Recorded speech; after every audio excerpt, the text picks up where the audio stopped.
ነችና መንፈስ ሰብርቶ ጠቢለዩ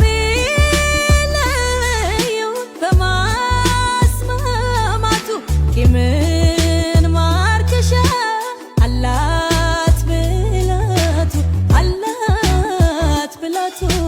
ጥበብ ብልሃቱ